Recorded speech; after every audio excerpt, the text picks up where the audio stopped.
Figures of Action here, and today we're taking a look at the new Revoltech Psylocke figure on loan to me from the Resin Nation on Instagram. He has previously loaned me the Wolverine and Magneto figures that they have done, and today we're taking a look at the new Psylocke.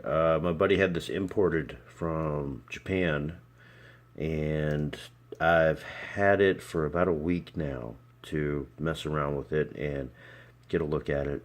It's pretty interesting, and by far my favorite of the three that I've had in hand. I liked Magneto better than Wolverine, but I like Psylocke better than both of them. She comes with quite a few accessories. She has an alternate face, which is smiling, as opposed to, let's see, camera, which is smiling as opposed to the, I cannot get that to focus just right. She has an alternate smiling face as opposed to the mean, angry face. The head has a removable face thing where they slide up kind of under the bangs. And you're left with the ball attached to the hair on the back, which is a separate piece from the hair on the front. You can see how that moves forward. And then also, these faces have eye articulation so that you can actually turn the eyes from the inside with a little tool that they include. If you'd like to see that in more detail, there is a video that I did a while back of Magneto's eye articulation. I don't think that Wolverine had it. I want to say that Wolverine's eyes were just white, that tiger stripe Wolverine that Revoltech did. I don't think that Wolverine had the eye articulation, but Magneto did, and Psylocke does, and that's not where her face goes. I don't think. That hair looks a little, yeah, that's not right. Let's see if we can fix that. Was the hair too far forward? Okay. A little harder to do with the sword and the effect in the other hand, but I'm going to try this again. So there's a little tab at the top of the head, and it goes into, wow, and it goes into this little notch that's here in the bangs, under the bangs. It's just a little tricky to get to. I think maybe that's it. All right.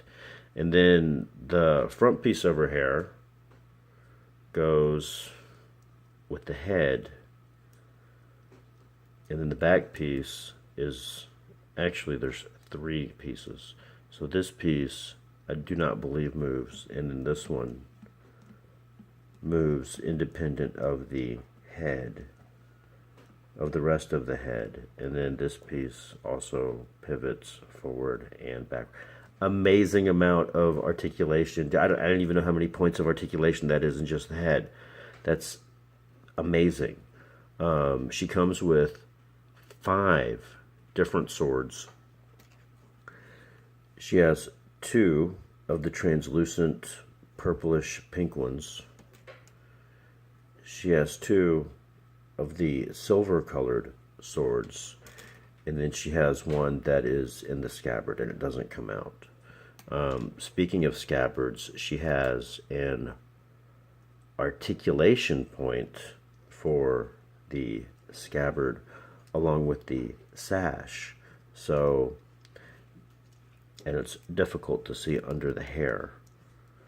The sash is on a ball joint, so that it can move left and right. And then the scabbard for the sword is also on a peg so that you can slide it to the left or to the right. And it's on the ball jointed sash, so the sash can go in just about every direction as well. So you could have it going out behind her no matter which direction she was going in. So if she was going this way,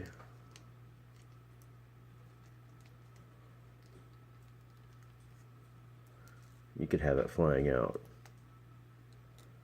behind her. But if she was going the other way, you could do the same thing. You could pull it to the other side. So that's some pretty crazy articulation there for the sash and the scabbard for the sword, which is a different point of articulation that I had seen before from these. You know, with Wolverine, there was the body articulation, and then with Magneto, he had all this crazy articulation for all the pieces that made up the cape. For Psylocke, she gets the extra articulation in the sash, and then this for the sword, and then the hair, which has just the hair has multiple points of articulation. Let's take a look at the figure. So I talked about the swords that she came with. She comes with another one of these energy effects as well, and then the hands to hold them. So she comes with a total of 8 hands, including the 2 that are on there right now. And then she's got open hands. She's got hands for the swords. She's got hands for the effects, and then she has 2 different types of open hands. That one's kind of. She can set her down for a second. She will pose and balance very well on her own without the stand, but a stand is included for more dynamic posing.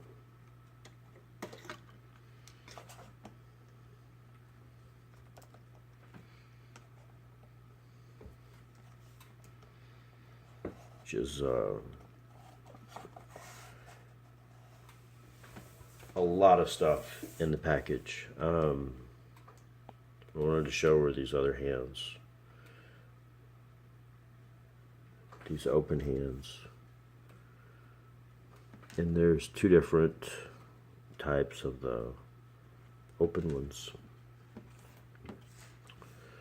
This is a very, very nice figure that I spent a lot of time with over the last week or so, in different poses, taking a few pictures and messing with the articulation.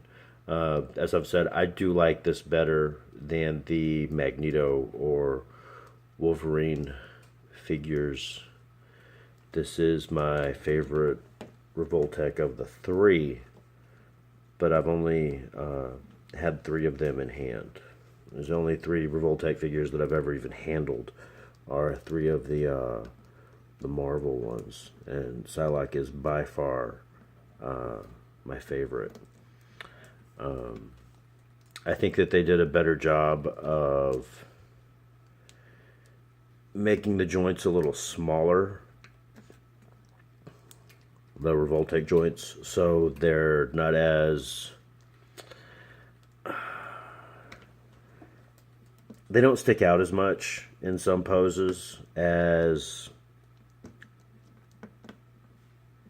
the Wolverine or Magneto figures. You're able to disguise them a little bit better in different poses. That's the one thing that I'm not fond of with Revoltech. They've got an amazing amount of articulation and detail with their figures, but the joints are so big. They do so much in terms of articulation and the ways that you can move them and stuff, but then you can get them in like one pose where you can't see the joint, but then if you turn it around, the joint's like huge. And at odd angles, it can be a bit unseemly looking, I guess, is the best way to describe that. So when you can pose a Revoltech right, they look fantastic, but it's very easy to pose them wrong and have them looking all jacked up with the giant joints. The paint on this is a metallic blue, a dark blue, and it's wonderfully done. It appears very shiny in the metallic part of it. I feel like the proportions of the figure are not too greatly exaggerated as they are with some comic female action figures. I feel like Revoltech did a really good job getting the proportions right for a comic accurate look. And also Revoltech's anime style of Marvel figures lends itself very well to Psylocke, where I felt like maybe it didn't lend itself as well to characters like Magneto or Wolverine. But this works really well for Psylocke. I am a big fan of this figure, and I may try to pick one up later on after the holidays if I can, because my holiday budget is mostly spent getting some Christmas presents for people, but I'm not expecting a whole lot of stuff. So this has been a closer look at the Revoltech Psylocke action figure, which is so far my favorite of the Revoltech Marvel figures. I very much enjoyed having this on loan from the Resignation on Instagram, and I look forward to picking up one for myself in the future. One more thing before we go. I wanted to take a look at how tall she was, but I don't know if I have a ruler handy. What I will do is show you her next to the most recent Marvel Legends Psylocke, which is the only other one that I have, if I can find mine.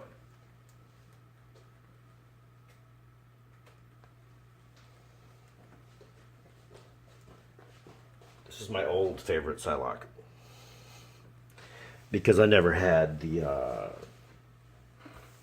San Diego Comic Con one, and I never wanted the Toy Biz one.